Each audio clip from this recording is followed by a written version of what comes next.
আমরা তো বাগরখানি বানাইতেছি আজকে প্রায় 12-13 বছর ধরে এক জায়গায়, মানে অন্য জায়গায় কাজ করছি। আর মিনিমাম আইটেম রেডিগুলো অনেক সময় লাগে।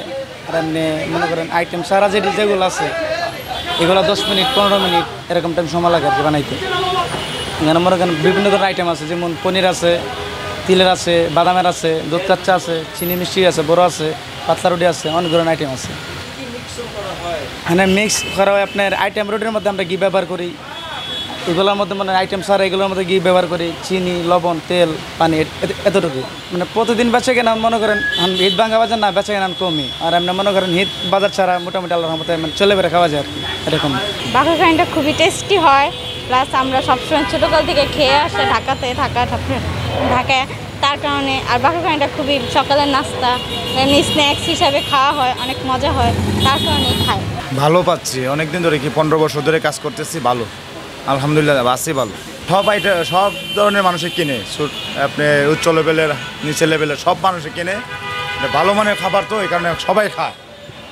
বাকরখানিটা আসছে স্বাধীনের আগের থেকে, এই বাকরখানিটা আসছে আমাদের প্রায় 50 বছর ধরে। এই বাকরখানিটা ঢাকা শহরের ভিতরেই চলতেছে।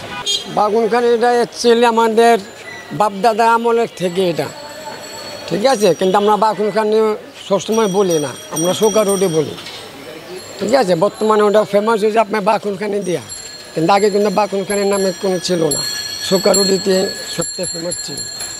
এখন ওটা প্রচার হয়েছে বাকরখানি। এখানে আমাদের পুরানা 2-3টা একটা হানিফের দোকান, যেটা বিরিয়ানি ছিল, এখানে করছে। আরও এমনি এটি তো এখানে সিলেটের লোকেরা জায়গায় জায়গায় নিয়ে এখানে অনেক আগে থেকে ঐতিহ্য। এটা আমার বাপ দাদা আমল দেখতেছি, বাকরখানি খাই মানুষ খুব পছন্দ, সকালে নাস্তা চার বাকরখানি। এটা মানে কি সুইত দেখতেছি অনেক আগের থেকে, মানে কি বাকরখানি না আমি প্রিয়, মানে সকালের নাস্তা বাকরখানির চা।